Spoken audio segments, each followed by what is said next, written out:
പ്രിയപ്പെട്ടവരെ, നമ്മളെ വിശ്വാസത്തിൻ്റെ വലിയൊരു യാത്രയിലാണ്. എന്തെങ്കിലും സങ്കടങ്ങൾ, രോഗങ്ങൾ വരുമ്പോൾ പതറേണ്ട കാര്യമില്ല. എന്താ കാര്യം?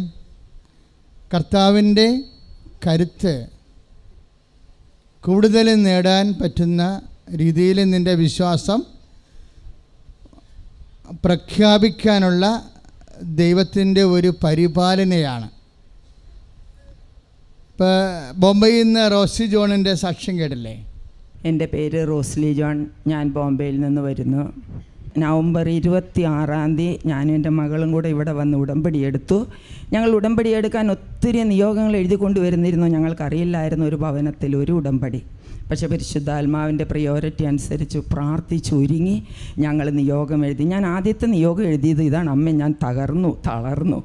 ഇനി മറ്റന്നാൾ ഞാൻ തിരിച്ചു പോകുമ്പോൾ അമ്മ എൻ്റെ കൂടെ വരണം എൻ്റെ വീട്ടിലേക്ക്. അത് സഹോദരങ്ങൾ, ശരിക്കും ഇന്ന് വരെ അമ്മ അത് നടത്തുക. പ്രശ്നങ്ങളുണ്ട്, പക്ഷേ ഞാൻ വളരെ ഫ്രീ ആയിട്ട് സന്തോഷമായിട്ട് അതെല്ലാം നിമിഷം അമ്മയാണ് നടത്തി തരുന്നത്. ഇവിടെ നിന്ന് കൊണ്ടുപോയ നേർച്ച വസ്തുക്കൾ, അതായത് വെഞ്ചരിച്ച എണ്ണ, ഉപ്പ്, തൈലം, ഇതിൻ്റെയൊക്കെ ശക്തി എത്രമാത്രമാണ്. അതിലുപരിയായി ഇന്ന് ഇത് കൊടുക്കുമ്പോഴും ഇത് വാങ്ങിക്കുന്നവർ, ഞങ്ങളിന്ന് വിശ്വാസ പ്രമാണം ചെല്ലുമ്പോൾ അതിന് വേറൊരു കാഴ്ചയാണ്. കാരണം ഇത്രയും നാൾ അതങ്ങ് ചെല്ലിക്കൊണ്ടിരുന്നു ചെല്ലണം എന്ന്. പക്ഷേ ഇന്ന് ആ വിശ്വാസ പ്രമാണത്തിൻ്റെ ഓരോ വാക്കിനും വലിയ ശക്തിയാണ്. അതിൻ്റെ അനുഭവം ഈ നേർച്ച വസ്തുക്കളിലൂടെ ഒത്തിരിയും കാണാനിട വരുന്നുണ്ട്. എൻ്റെ മകളൊരു നേഴ്സാണ്. ഒരു ദിവസം മോർണിംഗ് ഡ്യൂട്ടിക്ക് ചെന്നപ്പോൾ ഒരു 18 വയസ്സായ ഒരു മകന് തലേ ദിവസം ഒരു ഇഞ്ചക്ഷൻ കൊടുത്തതാണ്. പക്ഷേ ബ്ലീഡിങ് നിൽക്കുന്നില്ല. 8 പ്ലേറ്റ്ലെറ്റ്സ് കൊടുത്തു. ഇവൾ രാവിലെ ചെന്ന് കണ്ടു. ഇവളുടെ ഉപ്പും തേനൊക്കെ ഞാൻ കൊടുക്കുമായിരുന്നു. അവളത് വന്ന് ഒരു ലേശം വെള്ളത്തിലിട്ട് വിശ്വാസ പ്രമാണം ചൊല്ലി ആ മകന് കൊടുത്തു. അരമണിക്കൂറിനകത്ത് അവരുടെ ബിൽഡിംഗ് നിന്നു. അവരവിടുത്തെ മഹാരാഷ്ട്രീയക്കാരാണ്. അവർ ചോദിച്ചു എന്താണ് ചെയ്തതെന്ന്. അവിടെ ദൈവനാമം മഹത്വപ്പെടുവാനിടയായി. അതുപോലെ തന്നെ ഒത്തിരി രോഗികൾ, ഒരു 40s നിൽക്കുന്ന ഒരു മകൾ, 2 കുഞ്ഞു മക്കളാണ്. അവൾക്ക് ക്യാൻസറിൻ്റെ ലാസ്റ്റ് സ്റ്റേജ് ആയിരുന്നു. ഇതെല്ലാം, അവൾ മലയാളി പോലും അല്ല, കന്നഡക്കാരാണ്. ഇതെല്ലാം കൊണ്ടു ചെന്ന് കൊടുത്ത വിശ്വാസ പ്രമാണമൊക്കെ ചൊല്ലി പ്രാർത്ഥനയുടെ അതിശക്തത്തിൽ അവൾ ആ കുഞ്ഞുങ്ങൾക്ക് അമ്മയായിരിക്കാൻ പ്രാർത്ഥിച്ചു. അമ്മ മാതാവ് അവളുടെ പ്രാർത്ഥന കേട്ടു. അവളിന്ന് പൂർണ്ണ സൗഖ്യം പ്രാപിച്ചു. അവൾ ഇവിടെ അടുത്ത് തന്നെ വരും സാക്ഷ്യം പറയുവാൻ. അങ്ങനെ എണ്ണിയാൽ തീരാത്ത അനുഗ്രഹങ്ങൾ. പറഞ്ഞാൽ ഇന്നത്തെ സാക്ഷ്യം മുഴുവൻ എൻ്റേതായിരിക്കും. അതുകൊണ്ട് ഞാൻ നിർത്തുന്നു. അവരെന്നാ പറഞ്ഞത്? ഇപ്പോഴ് കൃപാസനം നേർച്ച വസ്തുക്കളൊക്കെ ഉപയോഗിക്കുമ്പോൾ എങ്ങനെ നമ്മൾ ഉപയോഗിക്കണത്?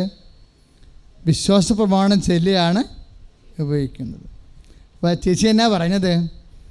വിശ്വാസ പ്രമാണം പണ്ടേ ചെല്ലണ ഒരു പ്രാർത്ഥനയാണ്. വിശ്വാസപ്രമാണം പ്രാർത്ഥനയല്ല, അത് പ്രഖ്യാപനമാണ്. ശരിക്കും വിശ്വാസത്തിൻ്റെ പ്രഖ്യാപനമാണ്. പക്ഷെ ഇപ്പോഴത് ചെയ്യുമ്പോൾ അതിന് പുതിയ ഒരു ശക്തി ലഭിക്കണ പോലെ അനുഭവപ്പെടുന്നു. ഇപ്പോഴത് ചെയ്യുമ്പോൾ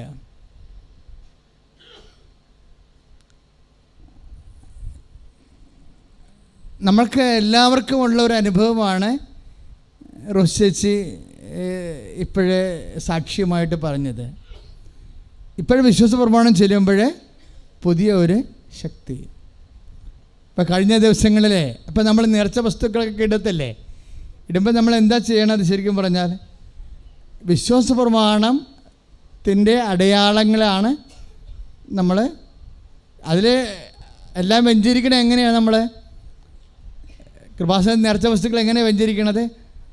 കുർബാന അർപ്പിച്ച് മാതാവ് നിന്ന സ്ഥലത്ത് നേർച്ച വസ്തുക്കൾ വെച്ച് ജനങ്ങളെല്ലാവരും മുട്ടിൽ നിർത്തി വിശ്വാസ പ്രമാണം ചൊല്ലിയിട്ടാണ് അച്ഛൻ എല്ലാ ബുധനാഴ്ചയും 2 ദിവസങ്ങളാണ് നേർച്ച വസ്തു വെഞ്ചരിക്കുന്നത്, ബുധനാഴ്ചയും വ്യാഴാഴ്ചയും. അപ്പോൾ വിശ്വാസ പ്രമാണം ജനങ്ങൾ ചെല്ലണമെന്ന് പറയുമ്പോൾ ആരാ ചെല്ലണത്? സഭയാണ് ചെല്ലണത്. സഭയുടെ വിശ്വാസം പ്രഖ്യാപിക്കുകയാണ്. Price the Lord. സഭയുടെ വിശ്വാസം പ്രഖ്യാപിച്ചിട്ട് സഭയ്ക്ക് വേണ്ടി അഭിഷിക്തനായവൻ ദൈവനാമത്തിൽ സഭയുടെ സംരക്ഷണത്തിനായി നേർച്ച വസ്തുക്കളെ ആശീർവദിക്കുമ്പോൾ അമ്മയുടെ മധ്യസ്ഥത്തിൽ ദൈവത്തിൻ്റെ ശക്തി ഈശോയുടെ നാമത്തിൽ അതിലേക്ക് പ്രവേശിക്കുകയും വീണ്ടും നമ്മൾ വിശ്വാസ പ്രമാണം ചൊല്ലി അത് പ്രയോഗിക്കുമ്പോൾ ആ ദൈവശക്തി നമ്മൾക്ക് രോഗസൗഖ്യമായും മറ്റു തരത്തിലുള്ള തടസ്സങ്ങൾ നിവാരണമായും ദൈവത്തിൻ്റെ സാന്നിധ്യത്തിൻ്റെ അടയാളമായി മാറുന്നു.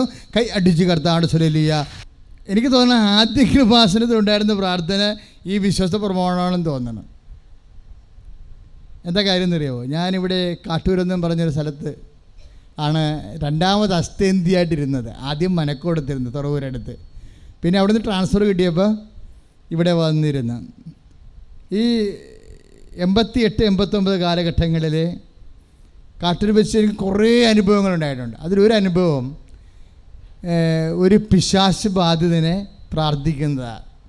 ഞാൻ ഇപ്പോൾ വിശ്വാസപ്രമാണം റോസി ചേച്ചി പറഞ്ഞതുകൊണ്ട് പറയുകയാണ്, നിങ്ങൾക്കിത് പ്രയോജനം ചെയ്യും. നിങ്ങളുടെ കയ്യിലുണ്ട് വിശ്വാസപ്രമാണം അല്ലേ? അപ്പം ഞാനിവിടെ പൊള്ളത്തെ എന്ന് പറഞ്ഞ സ്ഥലം ഇവിടെ ഉണ്ട്. അവിടെ ഒരു ഭ്രാന്തിനെ പ്രാർത്ഥിക്കാൻ വേണ്ടി പോയിട്ട് രാത്രി തിരിച്ച് വരിക. അപ്പം അന്ന് കൃപാസനം ഇല്ല, പേരൊന്നും ഇല്ല, രജിസ്ട്രേഷനൊന്നും ഇല്ല, അച്ഛൻ്റെ പ്രാർത്ഥന മാത്രമേ ഉള്ളൂ. അതിനൊക്കെ ആൾക്കാർ വരികയും കുമ്പസാരിക്കുകയും വിശുദ്ധീകരിക്കുകയും പ്രാർത്ഥിക്കുകയൊക്കെ ചെയ്യും. കുറേ അധികം ആൾക്കാരൊക്കെ ദൈവത്തിൻ്റെ അടയാളങ്ങൾ ലഭിക്കുകയും ചെയ്യും. അപ്പം അങ്ങനെ ഒരു കാലം വരുന്നത്. അപ്പം ഞാൻ ഈ ഭ്രാന്തിന് പ്രാർത്ഥിക്കാൻ പോയതിൻ്റെ കാരണം ഭ്രാന്തിനെ കൊണ്ടുവരാൻ പറ്റത്തില്ല. കാര്യം ആളെ പൂട്ടിയിട്ടിരിക്കുക. ഒരു വീട്ടിൽ പൂട്ടിയിട്ടിട്ട് തുടലെ പൂട്ടിയിട്ടിട്ട് വീട്ടുകാരവിടെ നിന്ന് മാറി സ്ഥലം മാറിപ്പോയിരിക്കുക. എന്നിട്ട് അവർ കൊണ്ടുവന്ന സമയത്ത് ഭക്ഷണം ജനലൊക്കെ കൊടുക്കും. കാര്യം അദ്ദേഹം അടിക്കണ ആളാണ്. നമ്മൾ അടുത്ത് ചെന്ന് വേണേൽ തുടൽ പൊട്ടിച്ചടിക്കുക, അത്തരം ഇതാളാണ്. അപ്പം ഞാനും പുറത്ത് നിന്ന് പ്രാർത്ഥിച്ചിട്ട് പോന്നു. അങ്ങനെ സുഖപ്പെട്ടില്ലെന്ന് ഇന്നും എനിക്കറിയത്തില്ല, സത്യം പറയുക. പക്ഷെ ഞാൻ ഇടവക വന്നപ്പോൾ സന്ധ്യയായിപ്പോയി. സന്ധ്യയെന്ന് വെച്ചാൽ അന്ന് ഈ പവർ കട്ടുള്ള സമയമാണ്. അപ്പോഴും ഞാൻ എൻ്റെ മേടമുറിയിലോട്ട് കയറുമ്പോൾ പെട്ടെന്ന് മാവും ചുവട്ടിൽ ഒരു അമറലും ചീറ്റലും കേൾക്കും. അപ്പോൾ ഇതിൻ്റെ പ്രശ്നം എന്ന് വെച്ച് കഴിഞ്ഞാൽ അപ്പം ഞാൻ ചെന്ന് അടുത്ത് നോക്കിയപ്പോഴേ അമറലും ചീറ്റലും കേട്ടിട്ട് പാമ്പും പിശാചൊന്നും ഇല്ല, മനുഷ്യന്മാരാ. നമ്മളടുത്ത് ചെല്ലുമ്പോൾ നമുക്കറിയാൻ പറ്റുമോ? അത് സന്ധ്യയല്ലേ, അത്ര കൂരിട്ടല്ല. അപ്പം ഈ ഒരു മനുഷ്യൻ ഇങ്ങനെ കമന്ന് കിടക്കുകയാണ്, വലിയ മനുഷ്യൻ, ഒരു രാക്ഷസനെ പോലുള്ള ഒരു മനുഷ്യൻ. അയാളുടെ മുതുകത്ത്, കാലിൽ, നെഞ്ചത്ത്, തലയുടെ അടുത്ത്, കഴുത്തിനൊക്കെ ആൾക്കാർ കയറി ഇരിക്കുകയാണ്. ഞാൻ പറഞ്ഞത് എന്നാ പറ്റിയെന്ന് ചോദിച്ചു.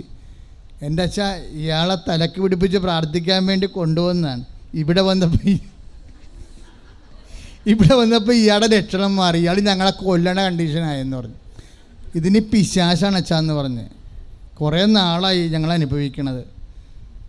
ന്യൂട്രാളിനെ വിളിച്ചുകൊണ്ട് വന്നതാണ്.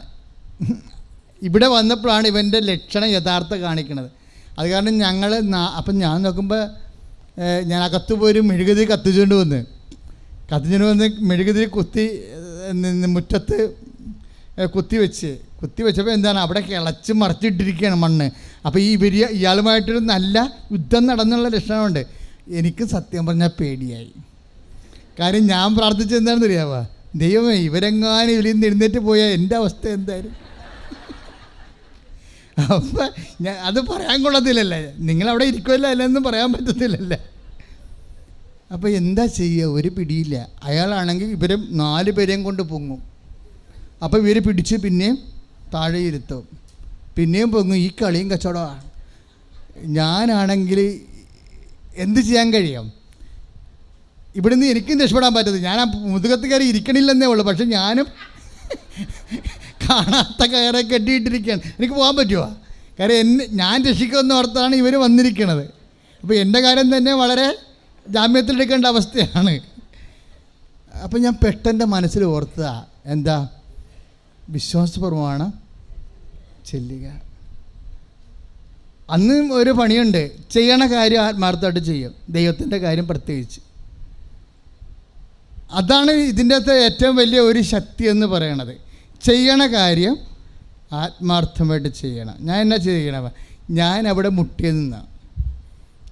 എന്താ കാര്യം? ഒന്ന്, എന്നോട് തന്നെ എനിക്ക് പറയണം, ഞാനിപ്പോൾ ചെയ്യാൻ പോണ കാര്യത്തിൽ ഞാൻ വിശ്വസിക്കുന്നു എന്നുള്ളത്. മനസ്സിലായില്ല? അത് എപ്പോഴും നമ്മൾ ചെയ്യണം. നമ്മൾ എന്ത് ചെയ്യുമ്പോഴും യാന്ത്രികമായിട്ട് ചെയ്യരുത്. അതാണ് നമുക്ക് അനുഭവമില്ലാത്തത്. ആദ്യം നമ്മളോട് തന്നെ പറയണം. എന്ത് പറയണം? ഞാനീ പറയണ കാര്യത്തിൽ 100% ഞാൻ ഈ വിശ്വാസ അനുഭവം ഉണ്ടാക്കാനുള്ള ഏറ്റവും നല്ല നടപടിയാണ് ആദ്യം നമ്മളോട് തന്നെ പറയുക. I believe. ഇത് ക്രേദോ എന്ന് പറയുന്നത് വിശ്വാസ പ്രമാണത്തിൽ എന്നാ പറയണത്? ക്രേദോ എന്നാ പറയണത്. ലത്തീനിലെ കൃതിയിൽ തുടങ്ങണത് എന്താണ്? ക്രേദോ എന്ന് വെച്ചാൽ എന്താണ്? I believe. എന്താണ്? ഞാൻ വിശ്വസിക്കുന്നു. Price the Lord. ഹല്ലേലൂയ. അതായത് ആദ്യം തന്നെ ഇത് ചെല്ലിവിടുമ്പോൾ തന്നെ പറയണ കാര്യം ഞാൻ വിശ്വസിക്കുന്നുവെന്ന് അധരം കൊണ്ട് പറഞ്ഞാൽ പോരാ, അത് ഹൃദയത്തിൽ വിശ്വസിക്കണമെന്നാണ് ബൈബിൾ പറയണത്. അധരം കൊണ്ട് ആർക്കും എന്തും പറയാം. ഹൃദയത്തിൽ വിശ്വസിക്കാതെ പറയണ അധരം കൊണ്ട് പറയുമ്പോൾ അനുഭവം ഉണ്ടാകത്തില്ല. അതുകൊണ്ടാണ് ബൈബിൾ പറയണത് യേശു കർത്താവാണെന്ന് അധരം കൊണ്ടേറ്റ് പറയണം. പിന്നെന്താണ് അങ്ങനെ അധരം കൊണ്ട്? റോമാ 10:9 നമ്മൾ വായിക്കണത്. എപ്പോഴും പറയുന്നതാണ്. ഉടമ്പടിയുടെ അടിസ്ഥാന വചനങ്ങൾ ഒന്നാണത്. യേശു കർത്താവാണെന്ന് ഏറ്റു പറഞ്ഞേ, അധരം കൊണ്ട് ഏറ്റു പറയുകയോ. ഒന്നിൽ പറഞ്ഞേ, യേശു കർത്താവാണെന്ന് അധരം കൊണ്ട് ഏറ്റു പറയുകയോ.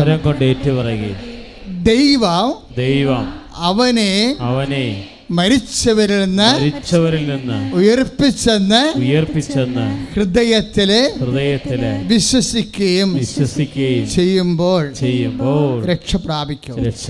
അപ്പൊ രക്ഷ എന്താ സംഭവിക്കണത്? നമ്മൾ പ്രാപിക്കുകയാണ് ചെയ്യണത്. പ്രാർത്ഥനയായാലും പ്രഖ്യാപനമായാലും ലക്ഷ്യം എന്താണ്? രക്ഷ പ്രാപിക്കുകയാണ്. രക്ഷ എന്ന് പറയുന്നത് എന്താണ്? അച്ഛൻ എപ്പോഴും പറയുന്നതാണ് ലുക്ക 2:30. എന്താണ് രക്ഷ? എല്ലാ മനുഷ്യർക്കും വേണ്ടി ഒരുക്കിയിരിക്കുന്ന രക്ഷ. ഒന്ന് പറഞ്ഞേ. ഞാൻ എൻ്റെ കണ്ണുകൊണ്ട് കണ്ടിരിക്കുന്നു. അപ്പൊ രക്ഷയുടെ ഒരു സ്വഭാവം എന്താ? നമ്മുടെ കണ്ണുകൊണ്ട് കാണാൻ പറ്റും. ആർക്ക് കാണാൻ പറ്റും? യേശു കർത്താവാണെന്ന് അധരം കൊണ്ട് ഏറ്റു പറയുന്നവർക്ക് കർത്താവിനെ കാണാൻ പറ്റും. കൈയിടിച്ച് കർത്താവ് അവിടെ ഇപ്പം ഞാൻ എന്നാ ചെയ്തിരിക്കണത്? യേശു കർത്താവാണെന്ന് അധരം കൊണ്ട് ഏറ്റു പറയാൻ പോവുകയാണ്. ആക്കുമ്പോൾ ഞാൻ എന്ത് ചെയ്ത്?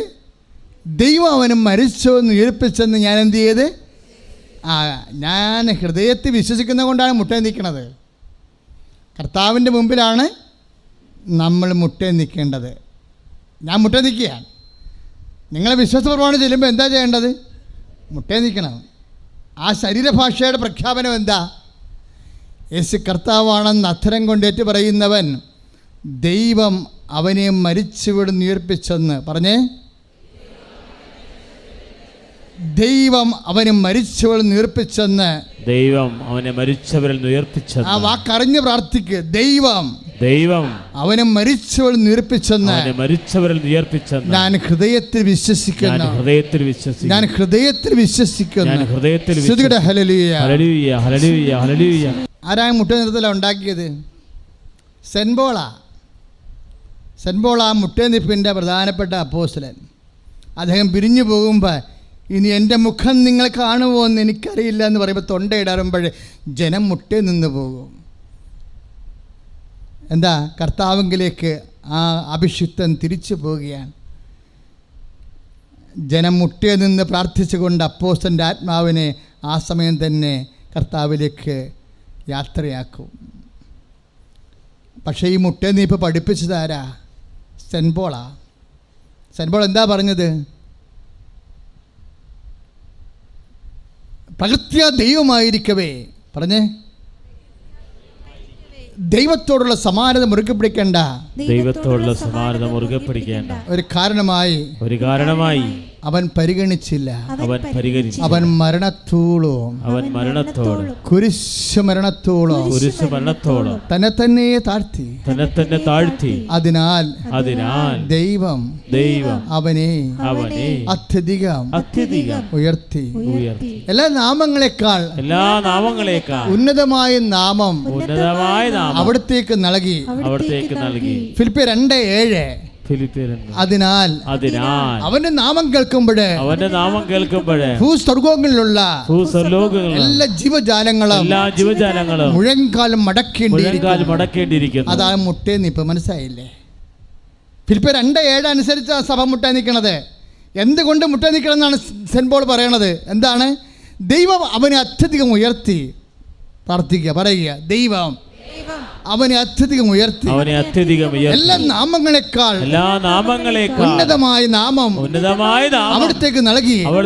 അതിനാൽ അവന്റെ നാമം കേൾക്കുമ്പോഴേ സകല ജീവജാലങ്ങളും മടക്കേണ്ടിയിരിക്കുന്നു.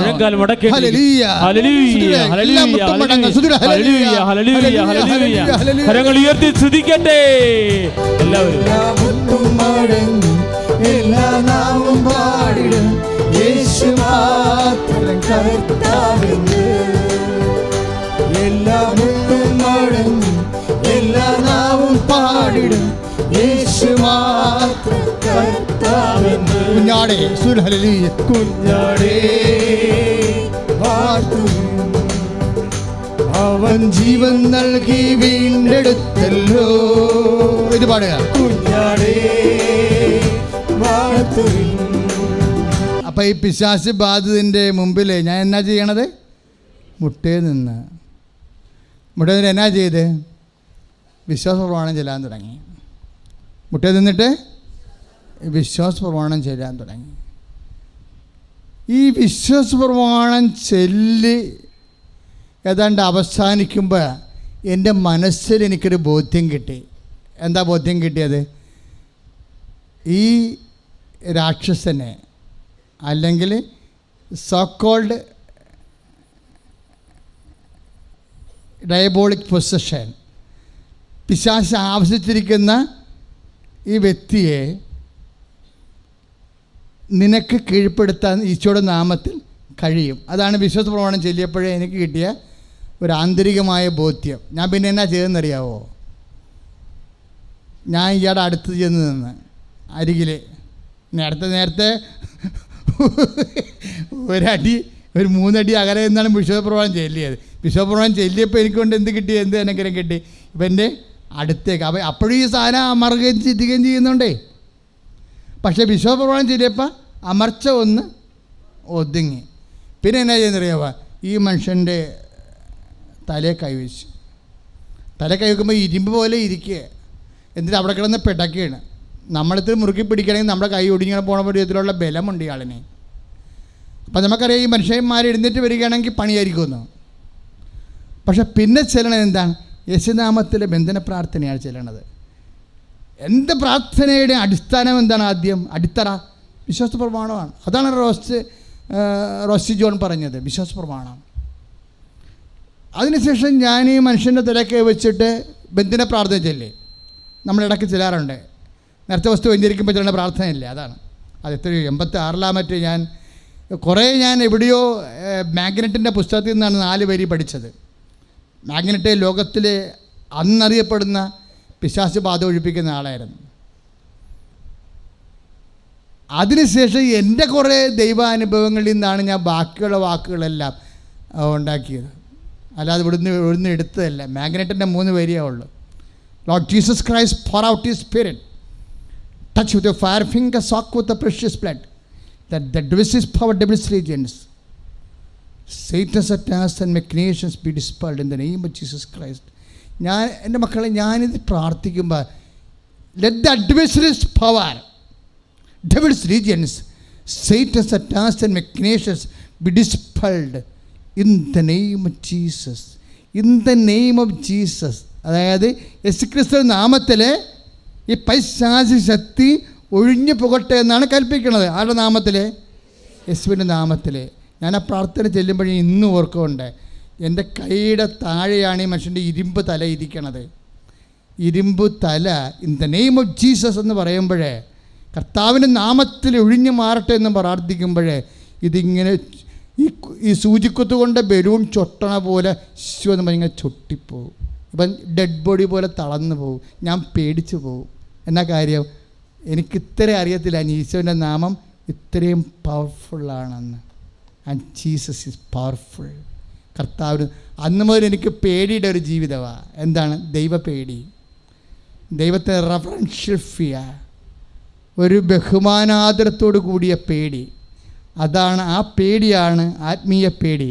അതിലാണ് നമ്മൾ മുട്ടി നിൽക്കുന്നത്. കർത്താവിൻ്റെ നാമത്തിൻ്റെ എന്നോട് എൻ്റെ ബിഷപ്പ് പറഞ്ഞേ, അധികം കയ്യാങ്കളിയൊന്നും ദിവ്യകുർബാന എടുത്ത് വെക്കുമ്പോൾ കൈയൊന്നും എടുക്കരുത്. ഞാനത് അനുസരിക്കും, പക്ഷെ അറിയാണ്ട് ചിലത് കൈ വന്നു പോകും. കാര്യം നമ്മളിവിടെ ഇരിക്കുമ്പോൾ വളരെയേറെ ബഹുമാനത്തോടും ആദരവോടും കൂടിയാണ് ഇരിക്കുന്നത്.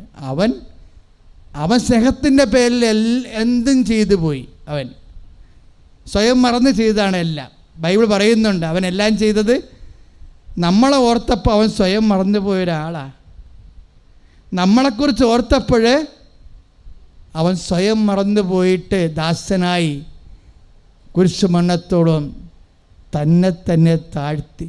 നമ്മളെ ഓർത്തപ്പോൾ അവൻ സ്വയം മറന്നത് കൊണ്ട് അവൻ ഓർത്തത് അപ്പനായിപ്പോയി.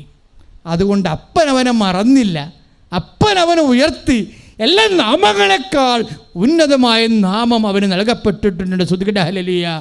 അപ്പോൾ എപ്പോഴായാലും നമ്മളെ സംബന്ധിച്ചിടത്തോളം വിശ്വാസം പ്രഖ്യാപിക്കുക, പ്രാർത്ഥന എന്നൊക്കെ പറയുമ്പോൾ നമ്മളതൊരു ആത്മാർത്ഥതയോടെ നമ്മളെ തന്നെ ആദ്യം വിശ്വസിപ്പിക്കണം.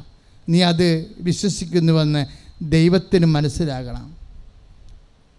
നീ അത് വിശ്വസിക്കുന്നുവെന്ന്, അല്ലെങ്കിൽ ആക്കാനും വേണ്ടി ആക്കാരിക്കണ പോലെയാവും, ആചാരാനുഷ്ഠാനം പോലെയാവും. അർത്ഥമറിയാത്ത ആചാരങ്ങൾക്ക് എന്നാ സംഭവിക്കണത്? അനാചാരങ്ങളാവും. ദൈവത്തിരുസന്നിധിയിൽ നമ്മുടെ പല പ്രാർത്ഥനകൾ അനാചാരങ്ങളായ കാരണം അർത്ഥമറിയാതെ നമ്മൾ യാന്ത്രികമായി അനുഷ്ഠിക്കുന്നത് കൊണ്ടാണ്. Price the Lord, hallelujah.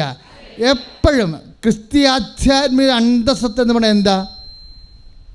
നമ്മുടെ വാക്കിൻ്റെയും പ്രവൃത്തികളുടെയും എല്ലാം അടിസ്ഥാനം എന്താ?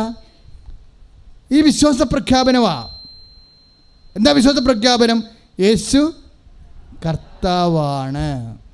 യേശുവാണ് കർത്താവ്. പറഞ്ഞേ. ആ വിധവയുടെ ചെല്ലിക്കാശല്ലേ, വിധവ ശ്രീഭണ്ഡാരത്തിൽ 2 ചെമ്പ് ഇട്ടില്ലേ? അപ്പോൾ ഈശോ അതിനെക്കുറിച്ച് കമൻ്റ് ചെയ്തു. ഈശോ എഴുന്നേറ്റു അത് കണ്ടപ്പോഴേ. ഒത്തിരി പേരെ മനുഷ്യർ കൊണ്ടുവന്ന് കൈ നിറയെ കാശിട്ടപ്പോഴും കർത്താവ് കമൻ്റ് ചെയ്തില്ല, അതിനെക്കുറിച്ച് പറഞ്ഞില്ല, അല്ലേ? പക്ഷെ വിധവ ഇട്ടപ്പോഴേ പറഞ്ഞു. എന്താ പറഞ്ഞത്?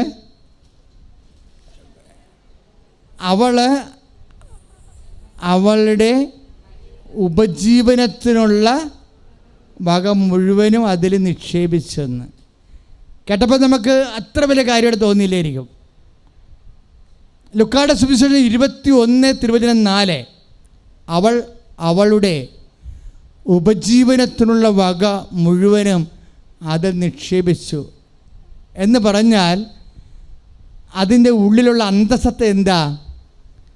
അവളുടെ അത്താഴത്തിനുള്ള വകയാണ് അവൾ ദൈവതിരുസന്നിധിയിൽ നിക്ഷേപിച്ചിരിക്കുന്നത്.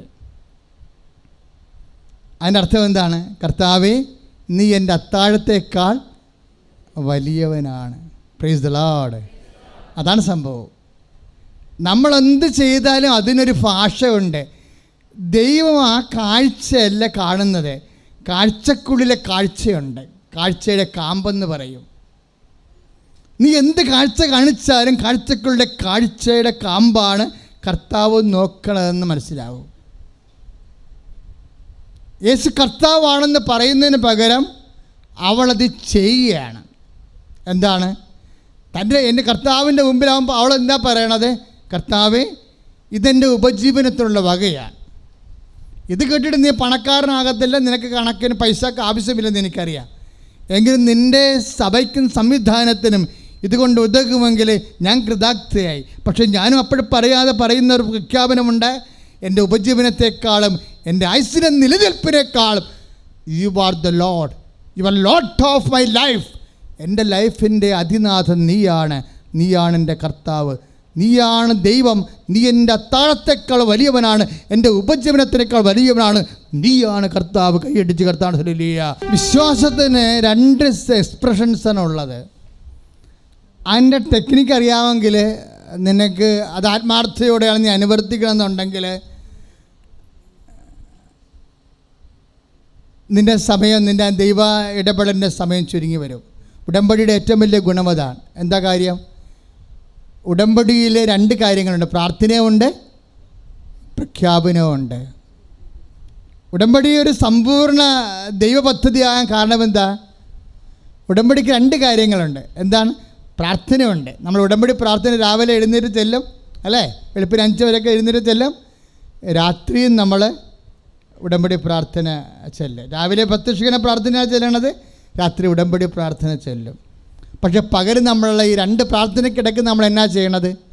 പത്രം വാങ്ങി പ്രേക്ഷിത പ്രവർത്തനം ചെയ്യും. അതിൻ്റെ അർത്ഥം എന്താണ്? നമ്മളത് പ്രഖ്യാപിക്കുകയാണ്. നിൻ്റെ എല്ലാ പ്രേക്ഷിത പ്രവർത്തനങ്ങളും രോഗികളെ കുളിപ്പിക്കുക, വസ്ത്രമില്ലാത്തവർക്ക് വസ്ത്രം നൽകുക, നിൻ്റെ കാരുണ്യ പ്രവൃത്തിയെല്ലാം എന്താണ്? പ്രഖ്യാപനങ്ങളാണ്. എന്തിൻ്റെ പ്രഖ്യാപനങ്ങളാണ്? യേശു കർത്താവാണെന്ന് നീ പ്രഖ്യാപിക്കുക. പ്രാർത്ഥനയും പ്രഖ്യാപനവുമാണ്. 2 പ്രാർത്ഥനയ്ക്കിടയ്ക്കാണ് പ്രഖ്യാപനം നടക്കുന്നത്. ഉടമ്പടിയുടെ മാക്സ് അതാണ്. എന്താണ്? 2 പ്രാർത്ഥന, പ്രത്യക്ഷീകരണ പ്രാർത്ഥന, ഉടമ്പടി പ്രാർത്ഥന. വെളുപ്പിനെ എഴുന്നേറ്റിട്ട് പ്രഭാതത്തിൽ പ്രത്യക്ഷീകരണ പ്രാർത്ഥന, സന്ധ്യയ്ക്ക് ഉറങ്ങാൻ, രാത്രി ഉറങ്ങാൻ നേരത്ത്, അല്ലെങ്കിൽ കുടുംബ പ്രാർത്ഥന കഴിയുമ്പോൾ ഉടമ്പടി പ്രാർത്ഥന. ഈ 2 പ്രാർത്ഥനയിടയ്ക്ക് നമ്മൾ ചെയ്യുന്നത് എന്താണ്? പ്രഖ്യാപനങ്ങളാണ്. ഇതിന് 2ൻ്റെയും ലക്ഷ്യം എന്താണ്? യേശു കർത്താവാണെന്ന് അക്ഷരം കൊണ്ട് ഏറ്റുപറയുന്നു. നീ കാരുണ്യ പ്രവൃത്തി ചെയ്യുമ്പോഴും നീ പറയാതെ പറയുന്നു യേശു കർത്താവാണ്. എന്താ കാര്യം? കർത്താവിനെ എല്ലാവരും അറിയണം, ഞാൻ അറിഞ്ഞതുപോലെ. യേശു കർത്താവാണെന്ന് അക്ഷരം കൊണ്ട് ഏറ്റുപറയുകയും ദൈവം അവന് മരിച്ചെന്ന് ഉയർപ്പിച്ചെന്ന് ഹൃദയത്തിൽ വിശ്വസിക്കുകയും ചെയ്യുമ്പോൾ ആ യേശുവിനെയാണ് നമ്മൾ കൈമാറ്റം ചെയ്യേണ്ടത്. നമ്മൾ യേശുവിനെ കൈമാറണത് എങ്ങനെയാണ്? യേശുവിനെ ആശയപരമായിട്ട് കൈമാറ്റം ചെയ്യും, അതുപോലെ തന്നെ യേശുവിനെ ആവിഷ്കാരത്തിൽ കൈമാറ്റം ചെയ്യും.